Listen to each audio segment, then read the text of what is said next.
Many years ago, I used to work the night shift at a hotel in Myrtle Beach, South Carolina. During the season, it wasn't too bad, mostly families and tourists. We had on-site security back then. However, in the off-season, the winter months were different. The cheap weekly rates we offer attracted a lot of creepy people. The idea was supposed to be to make money in the off-season by renting to snowbirds, older retired people who came to the beach for about a month through the winter. It did not always work out that way. The cheap rates made it possible for a less than desirable element to become long-term residents. I've discovered more than my fair share of meth labs, broken up physical assaults, and more during the winter months. Working the third shift, I would meet some interesting people. The cold weather would mean some homeless people would come in to get warm and grab some free coffee. I wasn't supposed to let them, but it's not in me to be cruel. I would let them grab a coffee and get warm for a minute, as long as they didn't cause trouble. As you can see, night shift in the winter made for some crazy and sometimes creepy stories. I have a lot, but this one is one that stands out because it didn't end well for me. I had a great night up to this point. I had gone to an indie wrestling show with my best friend before work. In fact, I had agreed to come in an hour early the next night for the young lady that worked the second shift, in exchange for her working an hour late for me. Ironically enough, I met Terry Funk that night, a wrestling legend known for his hardcore matches. Little did I know I was about to experience this kind of violence for real. I was supposed to be there at midnight, due to her working over an hour for me. I normally came in at 11 p.m. I counted the register, and she briefed me on her shift as to what had happened, as per usual. As she was leaving, my friend Andrew arrived. He worked second shift maintenance at this hotel and the other two hotels our company owned. He would regularly stop by after work, go grab us some food, and we would play World of Warcraft on our laptops after eating for a while since business was slow. He was just getting my money for the food, getting ready to leave. I was excited, telling him about how much fun I had at the wrestling show and showing him my Terry Funk t-shirt that I was so proud of. I was just walking into the back office to put the shirt up when I heard the doorbell indicating a customer had entered. It's true what they say, ask not for whom the bell tolls, it tolls for thee. I had turned around when I heard someone say something loudly, but I still couldn't make out what they had said. I had just reached the doorway when I saw Andrew fall down in front of me. The next thing I know, a guy walks around the corner and punches me in the head with a short steel pipe in his hand. It staggered me, and I fell to the ground. Before I could react, he hits me in the head with the pipe. I suddenly heard another guy that I hadn't even noticed. He was panicking because he thought that one of us had ran to get a cop. They left out the door. I was finally able to get to my feet. I tried to call the police from the phone in the back office, but it was having issues. I slammed it in frustration. I was hurting and scared, really freaking out. I realized that they could come back, so I ran and locked the door. I didn't know where Andrew had gone, and that worried me. I called 911 and started to notice the blood pouring down my head. I told the operator I had been attacked and needed an officer and an ambulance. I then called Travis, the manager of the hotel, to tell him what had happened. He thought I was messing with him at first because when we got bored, we would usually prank each other. I finally convinced him I was not joking. So he told me he was heading over straight away. The cops and the ambulance pulled up, and I opened the door. It was at this time I found out that after they sucker punched him and knocked him down, Andrew was able to amazingly jump over the desk and escape. He ran out just as a cop was driving by, which he ran to flag down for help. I ended up in the hospital emergency room where I had to have 10 staples in my scalp, and they gave me morphine for pain. I had no way to get home after being treated, but the doctor and nurses took pity on me and paid for a cab. My plan was to go back to work because this was December and Christmas was coming. I had 3 kids and needed all the hours I could get. When I got back to the hotel, the IT guy Ted was there with his wife Barbara, who also worked at the front desk. She was shocked to see me. She thought I would still be in the hospital. I thought I had only been hit in the head once after being punched. But the video which Ted was pulling for the police showed a different story. After I went to the ground, the guy had hit me not just one time, but 10 times in total. I kept trying to grab the pipe and get up, for some reason. I do not remember that. I guess I was knocked pretty hard. He kept punching me and hitting me with the pipe until his friend told him that Andrew got away and then got the cops. The two of them then ran out. I was given a room at the other hotel. And Ted and Barbara gave me a lift there as I was in no condition to drive due to the morphine. They also gave me a paid week off to heal. They switched me over to the other hotel on the night shift for a month, just in case they were after me in particular. We never found out why they chose to attack me. The police thought it might be a failed strong-arm robbery due to Andrew getting away and me not just going down. Not knowing why they attacked me really shook me up. Even though I was at our other hotel when I came back to work the night shift, I was still nervous. I tensed up every time the door chimed. I couldn't afford to quit. As I said, I had 3 kids I was supporting. They never caught the guys as far as I know. A detective stopped by about 2 months later when I was working the second shift. He showed me several mug shots and asked me if any of them looked familiar. I never got a great look at them as it all happened so fast. I had seen the video, which wasn't the best quality. Even so, 2 of them looked very familiar. I pointed them out, and he asked me how sure I was. I told him honestly, like 85%. He then yelled and asked me if I wanted someone to go to jail for attempted murder on 85%. I was stunned into silence. I was the victim. I was attacked for no reason, and he is yelling at me like it's my fault. I was too busy being attacked to get a good look at them. I no longer work at a hotel on the night shift, and I'm glad, because it's just too dangerous in this area. Night shifts at hotels can be risky, and after my terrifying experience, I decided it was time for a change. For a while, the memories of that night haunted me. The feeling of being so vulnerable, the pain from the attack, and the lingering questions about the attacker's motives all weighed heavily on my mind. But over time, I began to heal, both physically and emotionally. I found a new job with better working hours and conditions, which provided me with the opportunity to spend more time with my kids. The sense of safety and security that had been shattered during that fateful night gradually returned. Life moved on, and I left the hotel industry behind. I learned that sometimes it's necessary to prioritize your well-being over financial concerns. My new job allowed me to support my family while maintaining a more stable work-life balance.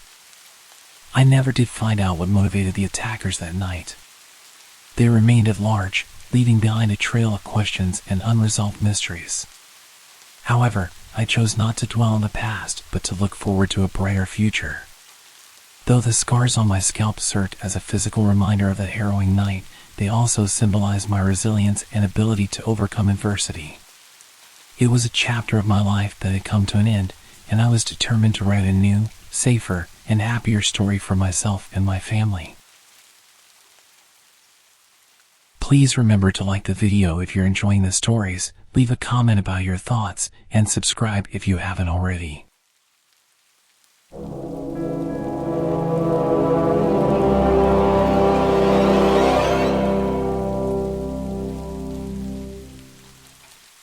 I need to preface this by saying that I don't believe in ghosts or any other kind of paranormal activity. This is not an attempt to convince people of their existence. What I will say is that I have an open mind regarding things that I can't explain using logic or reasoning. I know something happened to me, I just don't know what. And nothing I've heard so far has come anywhere near a satisfactory explanation. But then, that's what had me creeped out about it. If I could just chalk it up to seeing a ghost or witnessing a glitch in the matrix, as I've heard people call it, or any of that, at least I could draw a line under it and move on.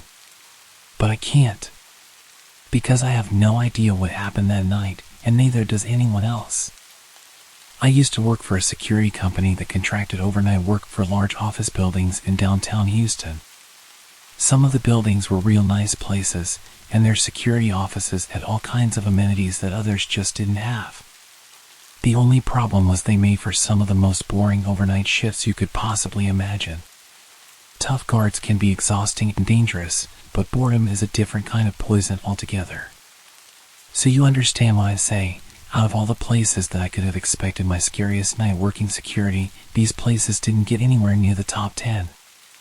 One of the buildings we worked in had a bunch of different offices on each floor with a layout, each one being shaped like a letter U. Each of the floors was owned by a different company for the most part. Anyway, so most had a different design but the same layout, and part of that layout were those polished metal plates that sat on the corner of each corridor. They were positioned at the 90-degree angles in the U shape. At first, I figured it was just an odd design choice. Then I figured out that they were like mirrors. If someone was walking down the connecting corridor and you couldn't see them, you'd be able to see a little movement in the polished metal so you wouldn't run into anyone or get a fright. Kind of clever, right? Well, listen to this. One night, I'm working the overnight shift with 2 other coworkers. When it comes my turn to perform a physical sweep of the building, we had most of the building mapped out with cameras, but no security guard worth his salt relies on electronics. So every half hour, one of the guards would take a quick walk around each of the floors just to make sure everything was A-okay. Most of the guys would just take elevators up and down, but it was around this time that I decided to take the stairs a few times a night to get some exercise. I was a few pounds heavier than I wanted to be, and walking up even 5 or 6 flights of stairs sucked. So I took as many flights as I could, then took the elevator the rest of the way. It also helped kill time on those hellish shifts. Anyway, this one time, I managed to hustle all the way up to the 9th floor, which was totally a new record for me. But I was completely out of gas. I literally had to lean against the wall to catch my breath, making sure to stay in the stairwell's blind spots so my coworkers wouldn't watch and laugh at me. Once I had myself together again, I walked out into the corridor and towards the first bend in the U-shaped layout that I mentioned earlier. As I got within a few feet of it, I froze. For the first time in the whole time that I'd worked there, I saw a reflection in the polished metal mirror thing. It wasn't crystal clear, but it was absolutely different to how it usually looked. I had the usual reflective image ingrained into my memory because I saw it hundreds of times a night. I could clearly see someone standing in the connecting hallway, wearing what looked to be the same kind of security uniform as me. I called out, thinking it was one of my coworkers. Then the white shirt shape suddenly moved out of sight. Now, right away, I thought this was a prank. I caught them trying to scare me. So, as I'm walking around the corners, I'm kind of calling out, "Hey, I know you're there. I saw you in the reflection." I get around each corner, but I don't see anyone. I assume the guy had ducked into one of the conference rooms or offices as a backup. I checked all of them, and they were all empty. I called down on my radio to make sure someone was really up there with me and they're just hiding in a closet or something because they're a bunch of immature idiots. The second I heard both guys talking on the same radio, I felt myself getting just a little bit freaked out. Either I was having some kind of weird episode after power walking up those 9 flights, where my eyes were playing tricks on me, or something very bad was happening. So, naturally, I'm starting to get a little worried. Not majorly worried, just a little. I decided to take the elevator the rest of the way. I was still concerned about my health, but then as I'm walking back towards it, something happened that makes me feel cold just to think about to this day. It felt like someone walked up behind me, and it felt like it was fast. I heard the footsteps that definitely weren't my own, and I felt that feeling of imminent danger you get when someone rushes you from behind. I turned, had my hand on my sidearm, ready to defend myself. But there was nothing there. Just an empty corridor with me standing in it. I can't even really think of the words for the kind of fear that I was feeling in that moment. The best that I can come up with is it was like a physical force, and that fear hit me and pushed me towards the elevator at a speed walk. I was convinced that someone was up there with me. But at the same time, they either had to be psychic or a ninja to rush up on me like that, or at least make me feel like I was being creeped on. None of it made any sense, and more, I was thinking that there was something wrong with me, not that something weird was going on. Once I was safely in the elevator, I called down to my coworkers and asked them to watch all of the cameras on the 10th floor for any kind of movement. They replied, asking if I was all good or if I needed help, probably because they could hear the state I was in. But I told them to shut up, watch the cameras, and tell me if they could see anything or anyone. I was expecting a no, in which case I had to accept that I was having some kind of medical emergency and maybe even call 911. I heard about people having strokes or heart attacks and how they can feel confused or panicked, so that's all my hypochondriac mind was thinking about. But then, as my radio crackled to life again, I heard the next thing they said, and I swear to Christ that I felt like I was going to throw up. My coworker came back with, "Yeah, there's someone up there with you. We're headed for the elevator right now." I sent it down to the ground floor, and if I'm being honest, I was weirdly relieved. I wasn't about to have a stroke, and I wasn't going crazy. There really was someone up on the 10th floor, and they were about to get messed up for scaring the living daylights out of me.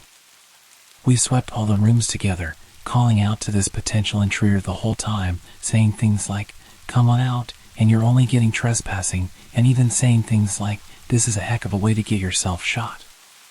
We were just bluffing, and it wasn't a huge issue that we didn't find this intruder. They could have easily used the stairwell to escape to another floor. But instead of going and hunting them down, we just headed back down to the security office, watched the cameras, and waited for the real cops to show up. On the way back to the office, I asked my coworker what exactly he'd seen on those security cameras, and it turns out he hadn't seen anything definitive, just enough blurry movement on the edges of a monitor to know that someone was definitely up there. And they seemed like they knew where the camera's blind spots were. This is what really sent alarm bells ringing for my coworkers. Stuff like that suggests someone has cased the place, done a little recon in the daytime, possibly disguised as a client or employee. They'd know where to go to get whatever they'd come for, as well as how to get there without being spotted straight away. A lot of people have asked me how this person could have gotten into the building in the first place, and didn't that bother me at all? The question did bother me, but we're not trained to waste time thinking about how. We're trained to react to intruders as and when they occur, to focus on either locking them down for the cops or getting them out of the building without anyone getting hurt. You focus on the how afterward.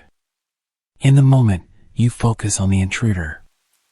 Anyway, we watched the cameras, called the cops, and tried to work out where this intruder could have gotten to while avoiding all the security cameras.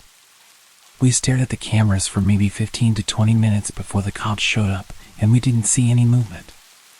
When the cops arrived, we helped them sweep all the floors and offices to make sure no one was around. They were pretty thorough about it, opening up closets and checking under desks.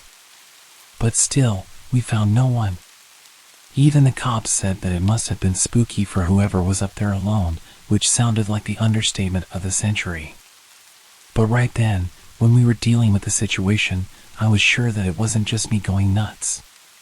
The situation was resolving itself, so I was relatively calm again. When the cops left, we switched on the alarm systems for floors 9 to 13, meaning if anyone entered those floors again, we'd be instantly alerted, and a 911 call would automatically be issued.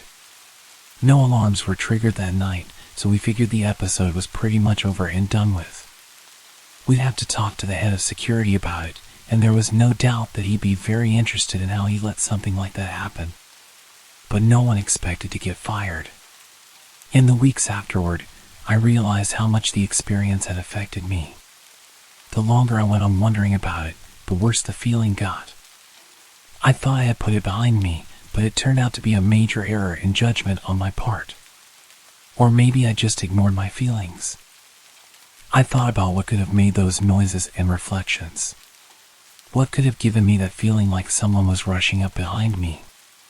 After thinking about it for long enough, I decided that I didn't want to work there anymore. When I was told that I couldn't pick and choose which guard shifts I was on, I was left with no choice but to seek employment elsewhere.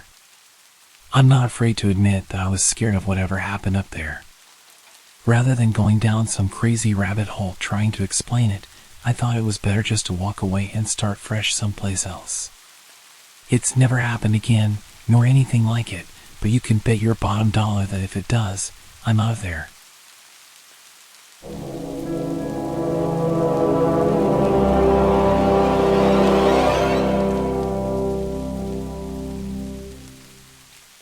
A couple of years ago, I was living in Colombo, in Sri Lanka, at a small hostel on the outskirts of the city.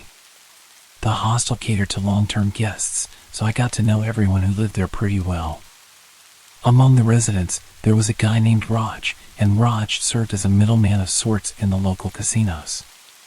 The casinos in the area were incredibly shady places, filled with Russian mobsters and other low-life criminals from China and India. While the casinos were technically illegal, they managed to continue their operations through bribery and government coercion. I visited one of them once, and it was a surreal experience. Now, my friend Raj's job was to take online bets from Indian clients and then place those bets physically in the casino. Essentially, he played with their money and acted as the intermediary, allowing individuals to play from another location. He participated in some high-stakes games, handling large sums of money for some powerful people. It was a recipe for disaster waiting to happen. One night, Raj messed up big time. One of his clients managed to gain access to his online system and stole all the money his other clients had deposited to play with. The amount stolen was significant, with some losing well over $50,000, a fortune in this area. We only found out about the theft after Raj's sudden disappearance, and we discovered a cryptic note left in his bed, saying, "It's sad, don't look for me, I'm leaving." Among other things. The guy had vanished overnight. We filed a police report and waited to hear anything. After a few days, the police returned to the hostel, asking if someone who knew Raj could join them. The locals in the hostel were afraid to go with the police, so I volunteered. They took me to their headquarters, leading me to the back where I was shown photos of a body cut into pieces. It was Raj, brutally dismembered and dumped into the nearby sewer canal by an unknown assailant. They brought me there to identify the body, but they never found out who was responsible for this gruesome act. The images from those photos have haunted me, and I'll never forget them. I left the hostel shortly afterward. Raj might have been involved in some shady activities, but he didn't deserve such a gruesome fate. Don't forget to like the video. Thank you for your support.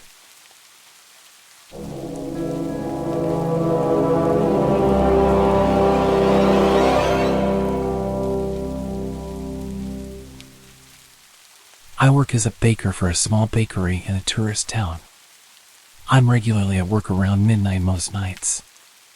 I'm pretty close to the local strip of bars and clubs, so I hear late-night partygoers, sirens a few times a night, and people yelling. That kind of stuff.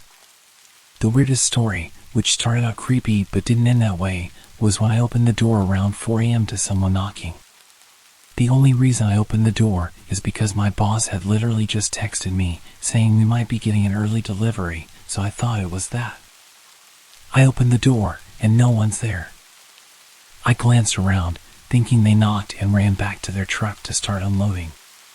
Then suddenly, someone steps out of the shadows, looking like Slender Man. I panic but hold it together pretty well. Once they got out of the shadows, it obviously wasn't a monster. It was just a tall, skinny girl with no pants on, no shoes, and a shirt that obviously wasn't hers. This poor girl then asks me if she can borrow a phone.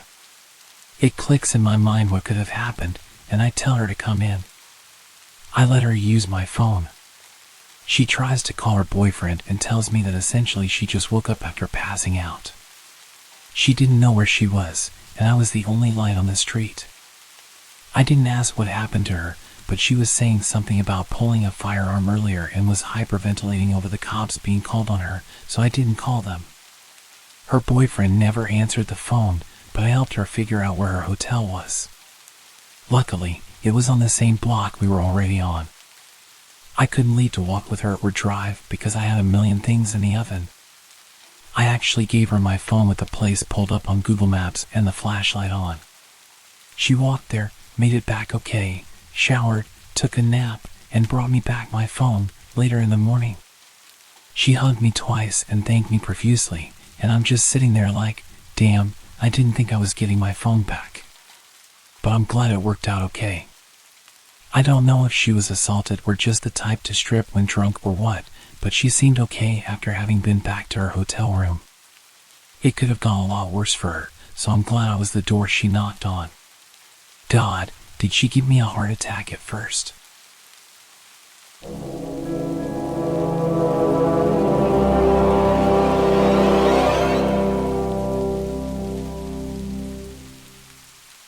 A few years back, when I was doing any work I could get, I took up this gig at the 24/7 Walmart.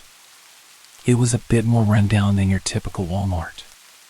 Dimly lit aisles, flickering fluorescent lights, and an eeriness that only an empty Walmart at 3 a.m. can provide. So picture this, I'm stocking shelves in the cereal aisle, just trying to keep myself awake with the monotonous routine. And then, out of nowhere, this guy saunters in. He's tall, I mean basketball player tall, with long strides that make him seem like he's on some sort of mission. There's hardly anyone around, and this dude's pacing down the aisles like he owns the place. Kind of weird, but not out of the ordinary Walmart weird. Just a late-night shopper with a peculiar vibe. I'm busy stacking cereal boxes when I catch sight of him again. He's standing at the end of the aisle, staring at me with this grin that could send shivers down your spine. The lighting's wonky, casting these creepy shadows that don't help my nerves. Before I can even process what's happening, he's right there, right in front of me. Close enough that I can smell the alcohol on his breath.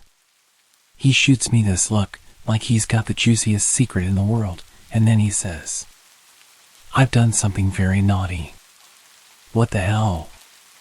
I try to laugh it off, brush it away with a nervous chuckle. But he's not having it.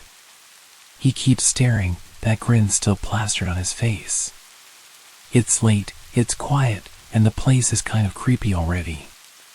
But this guy, he's turned it up to 10. He starts following me, aisle after aisle. Every time I turn around, there he is, watching and grinning. It's like he's playing a twisted game of hide and seek, and I'm not even a player. More like the unwilling target. I try to go about my work, but I can feel his eyes on me, like they're drilling holes into my back. Then, out of nowhere, he starts humming this tune. It's faint, just under his breath, but it's off-putting as hell. I can't put my finger on where I've heard it before, but it's that famously creepy whistling song. I decide to take a breather and head to the break room. Maybe I can shake him off and catch a few moments of normalcy. My coworker's in there, and we're shooting the breeze about assignments and exams, trying to keep things light. But the whole time, I can't shake the feeling that I'm being watched. And guess what? I was right. I spot him at the entrance to the break room, just standing there, staring right at me. I freeze, and I swear the room got colder in that moment. I point him out to my coworker, and when he turns around, the guy's vanished. I glance at my coworker. I couldn't read his expression. I ask him, "Did you see that?" He looks at me. The confusion is obvious in his eyes. See what? Clearly he saw nothing. I realize that he missed the entire encounter. It was only me who saw him. I run my fingers through my hair, feeling a mixture of paranoia and frustration. "Never mind," I mutter, dismissing the topic. Maybe I'm just letting my imagination get the best of me. It was late and I'd not slept properly in days. My coworker's not as intrigued as I am. He's focused on the task at hand, more interested in getting his work done than in delving into whatever nonsense I was talking about. We head back to our posts, and I'm still rattled. I can't shake the image of that guy's grin. Hours pass, and I try my best to concentrate on my tasks, but the unease is a constant presence in the back of my mind. I keep glancing around, half expecting him to reappear. That creepy grin plastered on his face. And then, out of nowhere, he's back. My heart skips a beat, and my hands tremble. It's like a nightmare come true. He's standing there, that same grin on his face. My breath catches in my throat. Before I can even react, he's sprinting towards me, his steps quick and purposeful. Panic surges through me, and I freeze. What does he want?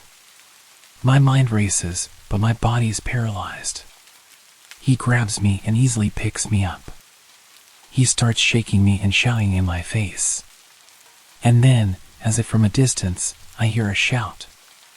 My coworker's voice cuts through the fear. Hey, what's going on? He's running towards us, his footsteps echoing in the aisle.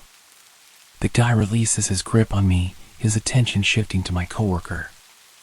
And in that split second, I find my voice. I scream as loud as I can and start beating on the guy. My coworker arrives, his presence enough to make the guy hesitate. He turns and bolts, disappearing down the aisle. I'm left shaking, my heart pounding. My coworker rushes to my side, he looks seriously concerned. Are you okay? He asks me. I nod, I'm completely out of breath from the screaming. We're both shaken, both trying to make sense of the madness that just unfolded. We call the police, and as we wait for them to arrive, I can't help but replay the encounter in my mind. What was that guy's deal? Why did he attack me? The police arrive and we recount the bizarre events. They search the area, but the guy is long gone. I tell him what happened and try to describe just how creepy and weird he was, and I mention that he said he'd done something naughty that night. Suddenly there's like 4 more cop cars pulling up, and they're taking this real seriously. My manager sent me home for the night and told me I didn't have to come in tomorrow. I checked the news the next day and saw that there had been a hit and run nearby with a suspected drunk driver killing a family of 3. The description of the suspect was almost exactly the same as the guy who attacked me. What the hell was this guy's problem? As far as I know, they never found him. I check the news occasionally just to see if he comes up, but I've not seen anything since.